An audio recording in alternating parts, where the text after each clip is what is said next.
talked about, or you've heard about it, or you've seen it, doesn't mean you have to do that. A crucial component of the Wise Guys program is media literacy. Blake Spence says he wants young people to think critically about the messages coming at them from music videos, TV commercials, and the internet. There's an ad that I showed them that has like a young woman lying on the hood of a car, looking really sort of sexual, but also kind of scared, with like a group of men standing around and like tugging on her clothes. And it's for, I don't even know what it's for. It's like jeans or something. It's just, what do you think when you look at this? And does it make you feel uncomfortable? Does it make you feel excited? Like, what are the feelings that come out? And then just sort of see, like, this is a theme. Like, they're selling jeans, but they're selling more than that, right? It's perpetuating this whole sort of idea of, men as aggressors, women as sort of submissive objects that are there to sell things to men. It fuels this sort of idea of rape culture that's been talked about a lot, and starting to get them to sort of really look at what they're consuming and be somewhat critical of it. Making teenage boys aware and critical of gender stereotypes amidst a sea of hypersexualized imagery is a huge battle, especially as more and more porn images show up in mainstream pop culture. Witness the explosive response to young Miley Cyrus and her performance on the MTV Awards.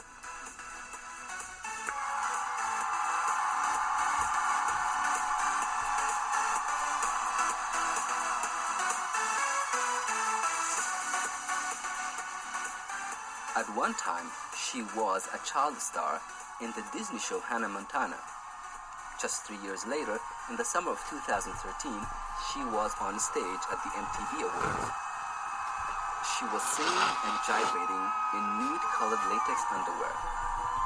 And she was twerking, she's not that good looking. Grinding into the crotch of singer Especially when she cut her hair short. She looked like a dude. She had to rebrand herself, or rather her handlers had to rebrand her.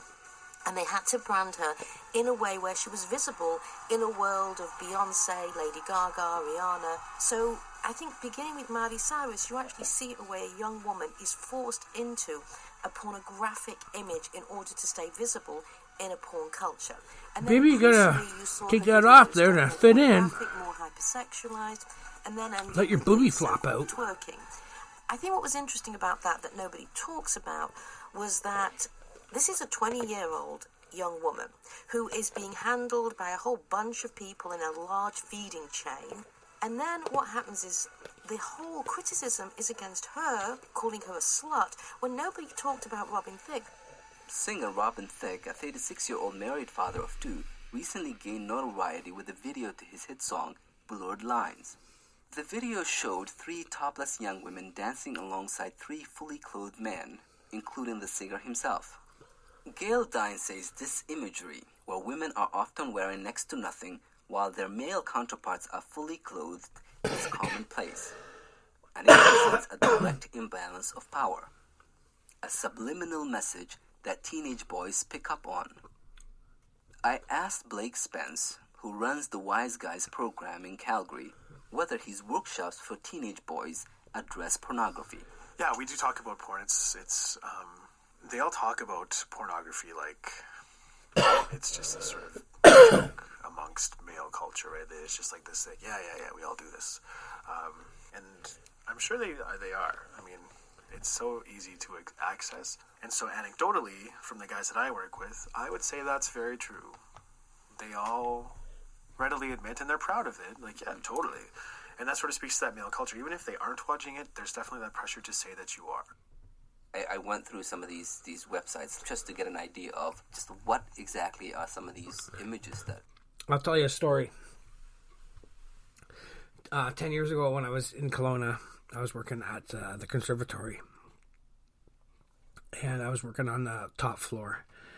And there was they hired a new guy. And we were in the work trailer. And they said, you're going to work with Scott today. And I look at this guy and I'm like, oh, fuck. Look at this Poindexter, right? This fucking square. This guy's not going to be any fun. And the guy came to work with me that day up top there. And he was from the Netherlands. He was Dutch. And he was very well traveled. And we hung out, and he was a great guy. And obviously, I was wrong, right?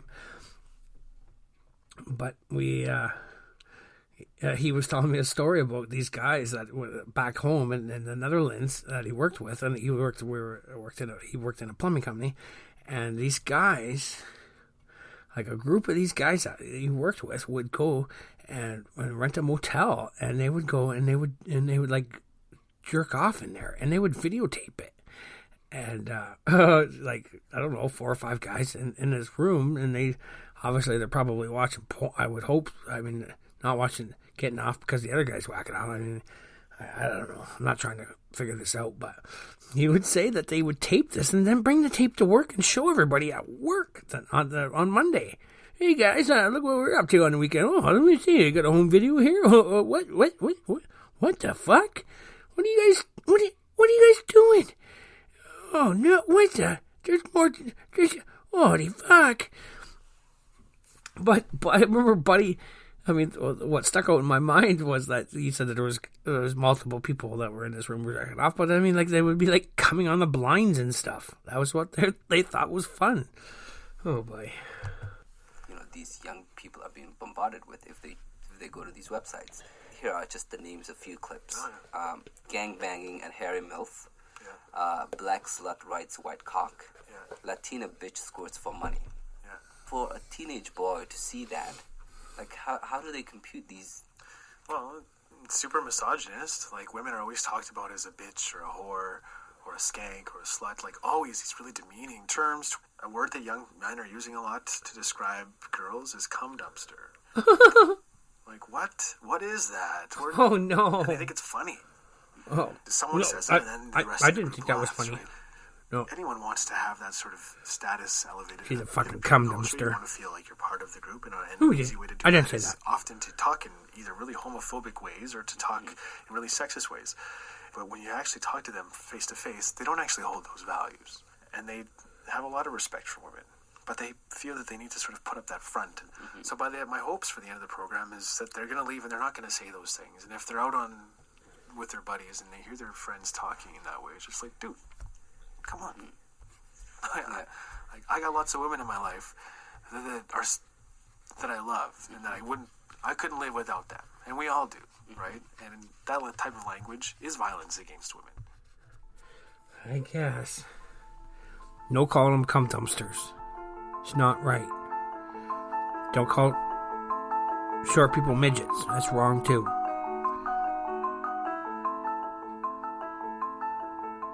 I don't like these long pauses. You're listening to Ideas. Ooh. In Canada on CBC Radio 1, across North America on Sirius XM, and around the world on cbc.ca.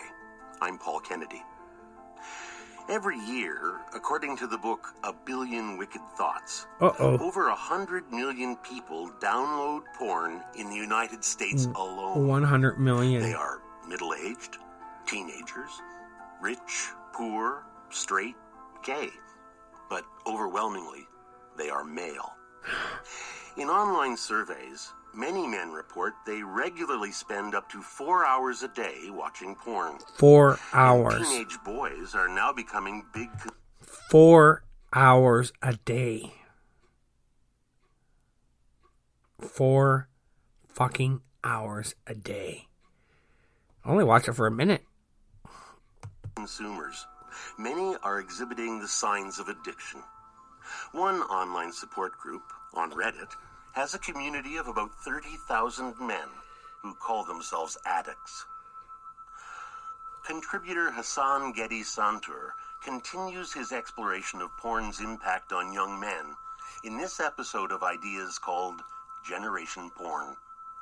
This program contains extremely graphic language.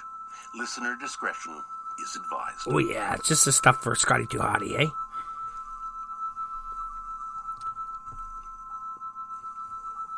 What's with these long pauses? I found myself rapidly desensitized to online images.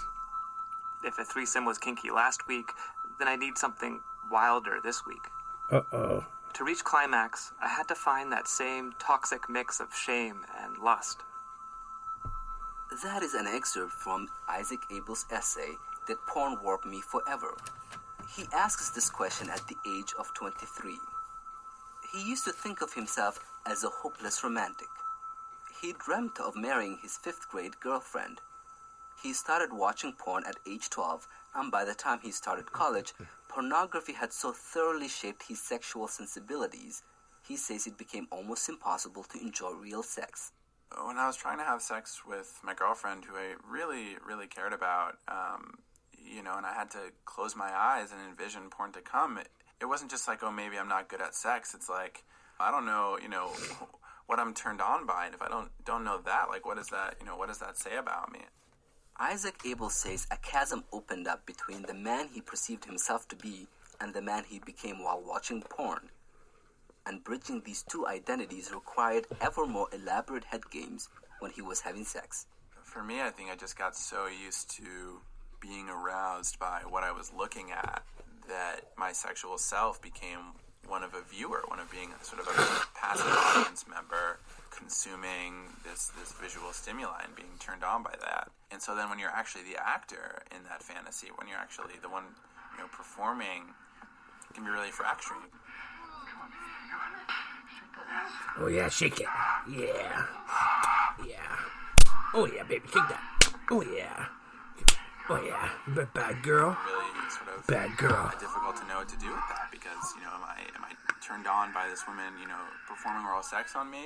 Like, is this like watching a blowjob video and watching a cum shot scene? Or is this, am I actually turned on by the physical sensations here? Am I turned on by being close to this person? And it sort of feels like, for me, I just became voyeuristic. And in many ways, it sort of feels like rather than having sex with this person, sharing sex with this person, it's almost like I'm just masturbating, just using their vagina instead of my hand. And I'm turning this other person into a performer in my own movie in my head as well.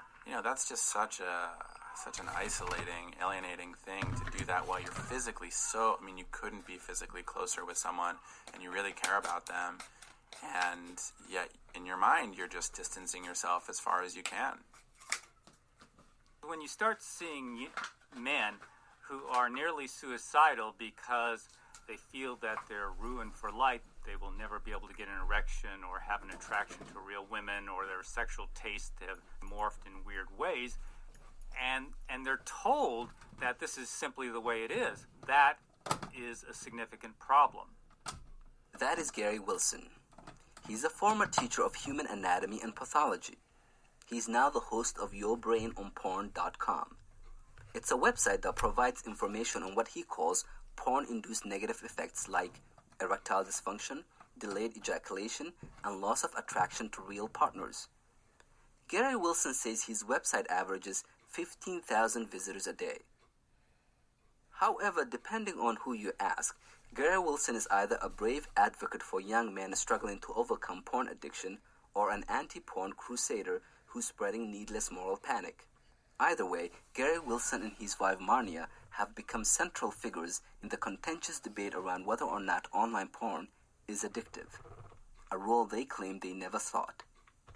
In 2009, Marnia Wilson had published a book called Cupid's Poison Arrow, From Habit to Harmony in Sexual Relationships. They established a website which never mentioned pornography, but soon enough it became a hub for men looking for information about porn addiction. The number of men visiting the site grew so large that Gary and Marnia decided to address porn. He believes that there is a world of difference between pornography that once consisted of ogling static photographs, one page at a time, and today's porn, which he describes as a dopamine-producing machine. All addictions involve dopamine being elevated in the nucleus accumbens. That's a very specific... Having a little porn break here. ...for excess periods of time, and that's what leads to addiction. It doesn't matter what the stimulation is, whether it's excess food, or gambling, or drinking alcohol, because that is established behavioral addiction. Because you're wondering what track this is. This is Black Sugar. And besides the novelty is what said dopamine raising. What guys do is they'll set up their browser with several tabs of videos and click and click and click to the next one whenever they're bored. They'll just go from minute to minute to minute from streaming video. and they'll often watch these maybe for an hour, 2 hours on end.